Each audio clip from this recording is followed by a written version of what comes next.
Greg, this is the last time you'll open our home to strangers without asking me.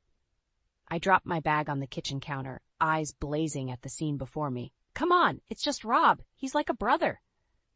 Greg looked up from his beer, a lazy grin plastered on his face. You know how my day was. I just wanted peace tonight. My tone wasn't just firm, it was a warning. Rob leaned back on the couch, clearly sensing the tension, but choosing to stay silent. He sipped on his beer, eyes flicking between Greg and me. It's not a big deal, Meredith. It's not like I threw a party, Greg chuckled. No, I said, crossing my arms, but it's the principle, respecting each other's space. Greg sighed, standing up and walking over to the fridge. He grabbed another beer, deliberately ignoring my feelings. My blood boiled hotter. This isn't the first time, Greg. I ran my hand through my hair, trying to control my anger. I was really looking forward to my show tonight. Greg popped open the beer, avoiding eye contact. You can still watch it. I looked at the clock, knowing the episode had already started. And how am I supposed to focus with you two laughing and chatting? Greg still didn't get it. Or maybe he didn't want to. Rob's here for one night. Chill out. Rob, sensing a storm brewing, finally spoke. Maybe I should leave. No, Rob, I said sharply, not taking my eyes off Greg. You're here now. Let's just get through it. Greg shrugged and took a lazy swig of his beer. See? No harm done. I seethed as I walked past them, heading to the bedroom. I couldn't deal with this again. It wasn't about Rob or anyone specific. It was about respect, something Greg seemed to lack when it came to our shared space. I closed the door behind me and sunk onto the bed. Turning on the TV, the familiar intro to my true crime show filled the room, but my mind was elsewhere. Greg's disregard wasn't new. This pattern had been going on for months. 10 minutes into the episode, Greg knocked on the door and entered before I could respond. Meredith, seriously? Let's not fight over this. I muted the TV, frustration boiling over. Greg, it's not about Rob. It's about you not taking my feelings seriously. Can't you see that? He gave a bad imitation of a remorseful look and sat down next to me. I guess I didn't think it was that big of a deal. You didn't think, I repeated, voice trembling not with sadness but with sheer anger. That's the whole problem. This is our home. You can't just invite people over without asking. Greg stayed silent. I continued, not letting him off the hook. I need you to understand how much this matters to me. He finally met my eyes, a flicker of realization but also resistance. All right, I get it. I'll ask next time. The way he said it, I wasn't convinced. It felt like a placation, a way to end the argument for now. Promise me, I demanded. Promise you'll respect our space. Yeah, he nodded, but the nonchalance in his eyes worried me. Sure. I watched him leave the room, the door closing with a quiet click. I lay back on the bed, staring at the ceiling, knowing this issue was far from over. It was about more than just friends and unexpected visits. It was about respect, and that was something Greg seemed to have a hard time grasping. As the muted TV flickered shadows on the walls, I realized the real struggle had just begun. The next morning, I woke up early, the weight of yesterday still heavy on my mind. Greg was snoring lightly next to me, oblivious to the turmoil he had caused. I didn't want to start the day with more arguments, but I knew that we needed to have a real conversation about last night. I got dressed and went downstairs, choosing to wait for Greg to wake up. I busied myself with making coffee, the aroma filling the kitchen and providing some comfort. About an hour later, Greg finally stumbled into the kitchen, scratching his head and yawning. "Morning," he mumbled. I didn't respond immediately, focusing instead on pouring coffee into 2 mugs. Finally, I turned to him. "We need to talk." Greg looked at me with a hint of annoyance. "About what? Rob's gone now. Can't we just let it go?" "No, Greg, we can't just let it go." I handed him a mug, my eyes hard. "You keep inviting people over without asking me. Last night was just another example of you not respecting my space." He sighed dramatically. "You're blowing this out of proportion, Meredith." "Am I?" I challenged, setting my mug down with a thud. "Every time this happens, you brush it off like it's nothing. But it's not nothing to me. What do you want me to do? Start sending you calendar invites?" Greg scoffed. "I want you to think about me before making decisions that affect both of us." "Is that too much to ask?" Greg rolled his eyes. "You know what your problem is? You're too rigid. You need to relax. Life isn't just about schedules and rules." I felt my fists clench. You're missing the point. This is about respect, Greg. Respect for our home and for each other. I'm not asking for much. He took a sip of his coffee, avoiding my eyes. I'll try to remember next time, all right? Can we drop it now? I didn't believe him. His dismissive tone told me all I needed to know. This isn't the first time this has happened, Greg. It's becoming a pattern, and it's not just about last night. There have been plenty of other times. I paused, expecting him to argue, but he stayed silent.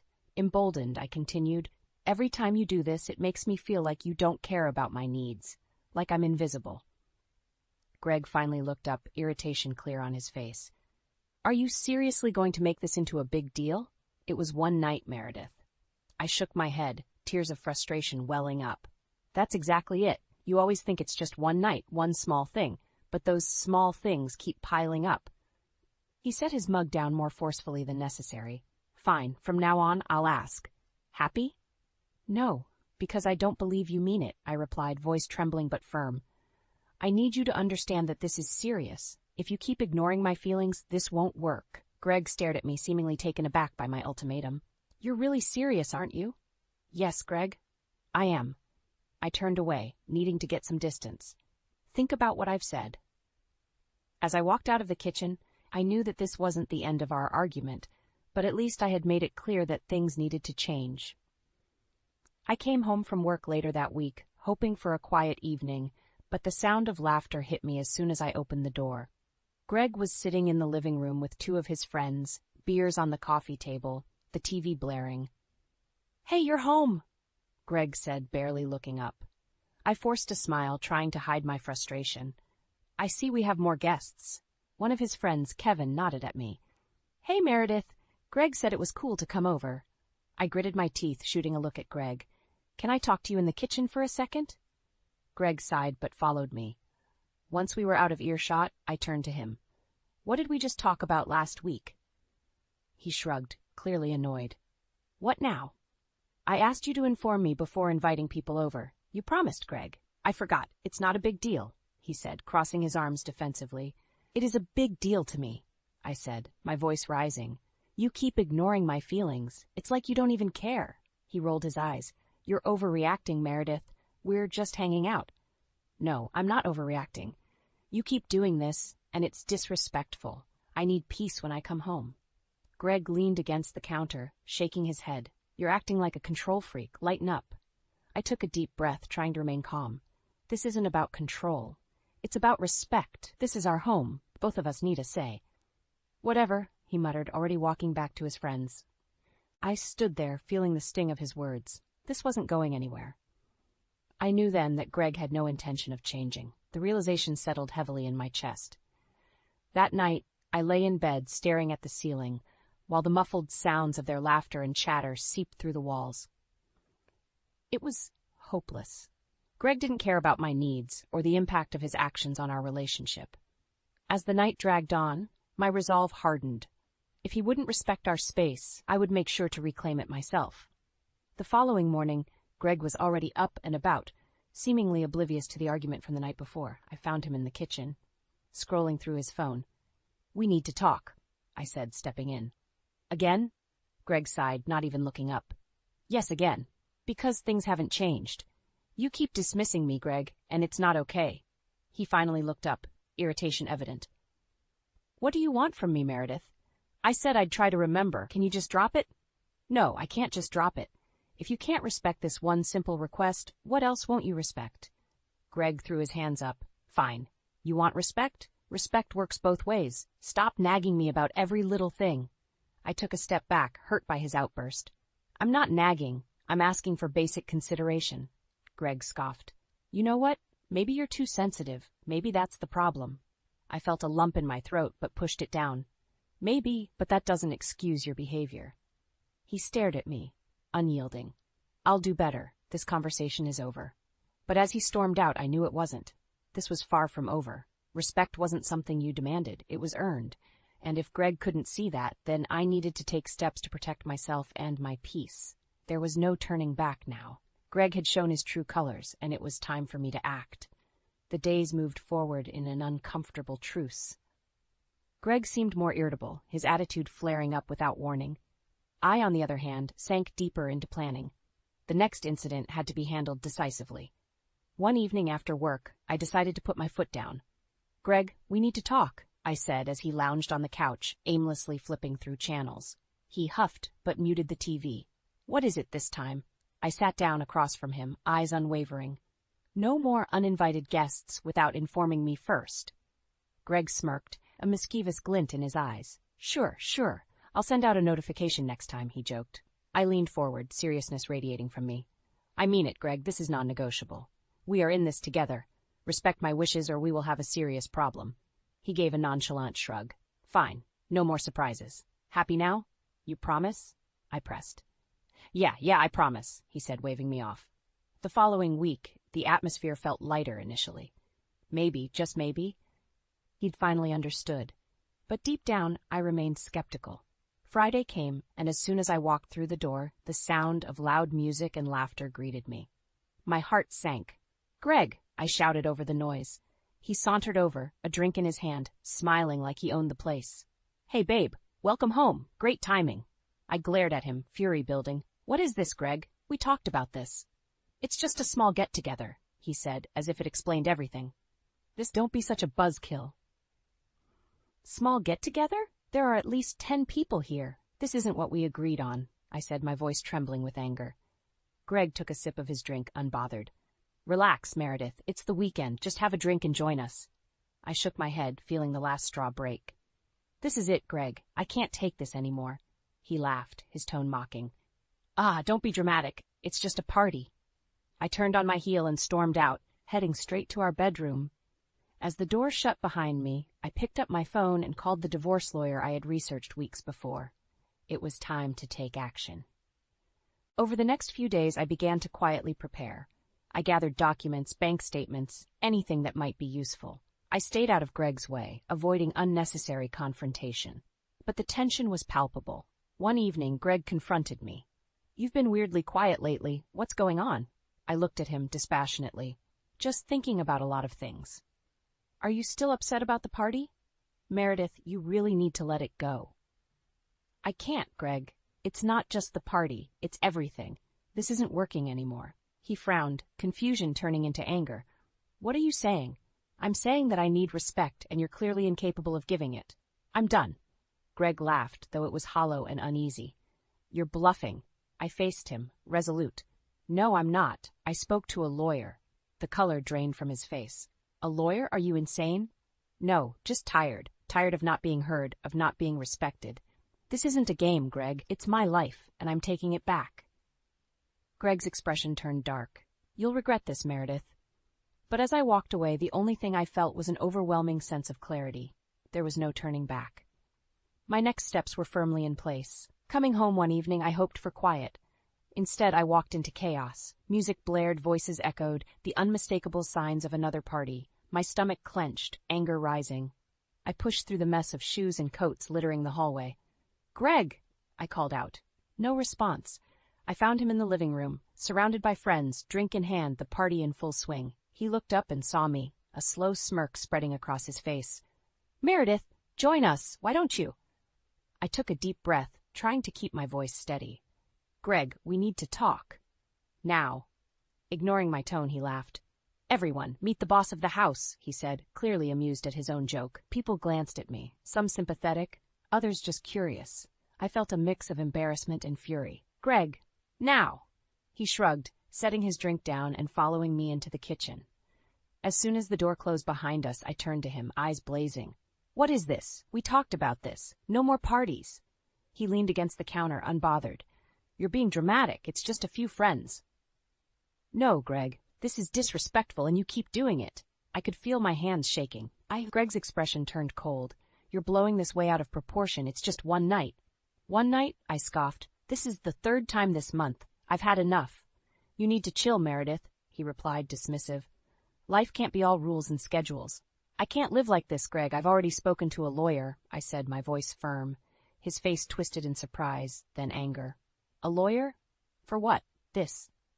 "Yes, Greg, this," I said, gesturing around. "It's clear you don't care about my feelings. You promised to respect our home, and you broke that promise. He took a step closer, sneering. You're really going to throw away our marriage over a couple of parties? Yes, I am. Because it's not just the parties. It's the constant disrespect, the disregard for my feelings. I'm done. He looked at me, eyes narrowing. You think you can just walk away? Good luck, Meredith. You'll regret this. I didn't flinch. Maybe, but it can't be worse than this. Without another word, I walked past him, grabbed my phone, and went to the bedroom. My hands were shaking as I called the lawyer again, setting up a meeting to finalize the papers. I couldn't keep doing this. Later that night, after everyone left, Greg stumbled into the bedroom. So that's it? We're done? He slurred, clearly drunk. Yes, Greg. We're done, I said, not looking up from packing a small bag. I'm leaving tonight. He grabbed my arm, making me look at him. You won't survive without me. I pulled my arm free. Watch me. Leaving the house felt surreal, like stepping out of a nightmare. As I drove away, the weight on my chest started to lift. This was just the beginning, but it was my beginning. There was no going back. My next chapter started now. I woke up early, the sun barely breaking through the curtains. The divorce papers lay on the nightstand, staring at me like a challenge waiting to be met. Today was the day. I took a deep breath, feeling a mixture of resolve and anxiety. By the time Greg woke up and stumbled into the kitchen, I was ready. I placed the papers on the table, my heart pounding. Good morning, Greg groaned, not yet noticing the documents. Morning, I replied, my voice calm. We need to talk. He finally saw the papers and froze. What's this? Divorce papers, I said with finality. I'm serious, Greg. You need to sign them. His eyes widened with a mix of shock and anger. You're really doing this? Yes, I am, I said. You had every chance to change. I need respect and peace, and you can't give me that. He grabbed the papers and waved them at me. This is insane. You're throwing away everything over a few arguments? It's not just a few arguments, Greg. It's about trust, respect, all the things you seem to lack. He slapped the papers back on the table. You'll regret this, Meredith. You think you won, but you haven't. I held my ground, my voice steady. This isn't about winning or losing. It's about my peace and my future. He stared at me for a long moment before finally slumping into a chair. Fine. You want your precious respect? Here, he said, grabbing a pen and scrawling his signature angrily. Take it. A wave of relief washed over me, but I remained composed. Thank you. As he handed the papers back, his eyes darkened. Don't think for a second that this is over. You'll see. The threat hung in the air, but I didn't flinch. Goodbye, Greg, I said, turning away and heading out the door. The fresh air hitting my face felt liberating. The next few days flew by. I moved into a small, cozy apartment across town. It was a fresh start, a new beginning that I desperately needed. I dedicated myself to my work, pouring my energy into something constructive. My colleagues noticed the shift, offering support and encouragement. During a quiet evening, as I was organizing my thoughts, my phone rang. It was Dorothy, Greg's mother. Meredith, we need to talk, she said, her voice firm. Of course, Dorothy. What's going on? Come over to the house. We need to discuss this in person. I drove over, nervous but determined. Dorothy greeted me at the door, her expression serious. I heard about the divorce, she said as we sat down in the living room. Yes, it was a difficult decision, but necessary. She nodded, her gaze piercing. I need you to know something about Greg. His father. He had similar issues. I never intervened, thinking he would change, but he never did. I was stunned, but I listened intently.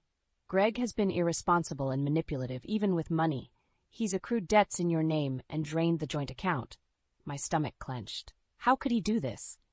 Dorothy sighed, eyes filled with regret. I thought he'd grow out of it. Apparently, I was wrong.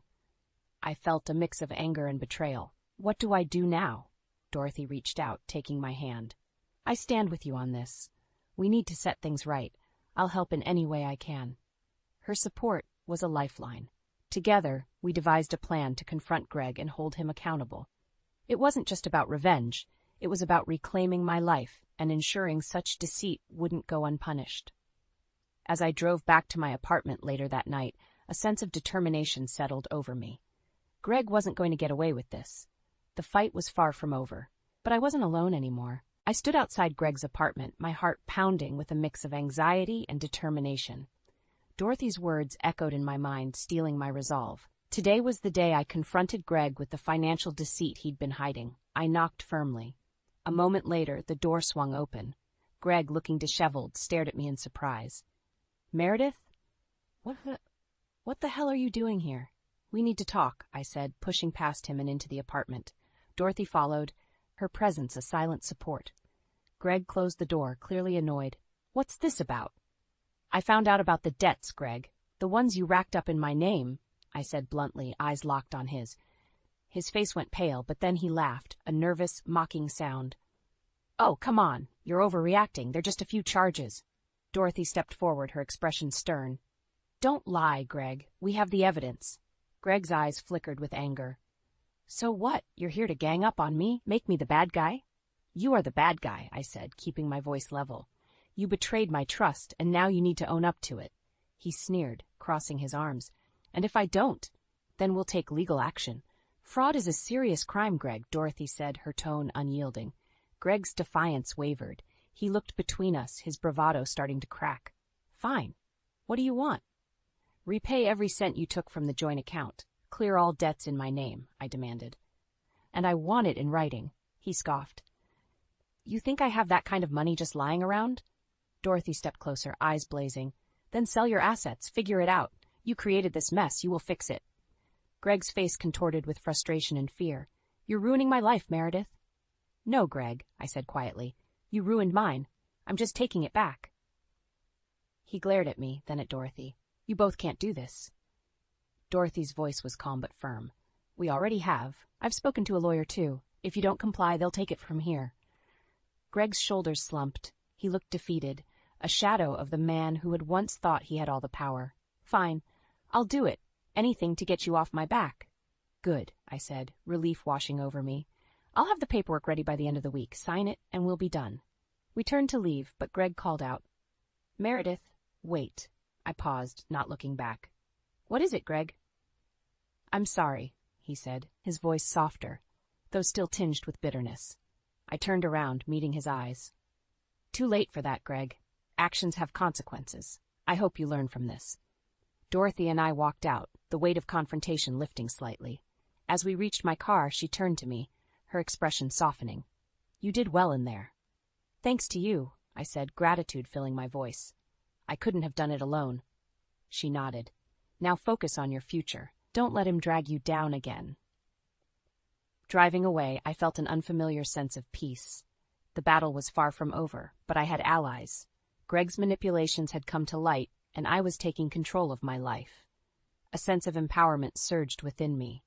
This was just the beginning of my journey towards reclaiming my happiness. Moving out of Greg's shadow felt like stepping into the sunlight after years in the dark. I settled into my new apartment, finding comfort in the quiet simplicity of my own space. There were no more unexpected parties, no more shouting matches, just peace. One evening, as I was settling into my new home routine, my phone rang. It was my lawyer, Sarah. "Meredith, I have some good news," she said, her voice calm but decisive. "We've settled the financial issues with Greg. He's agreed to repay everything."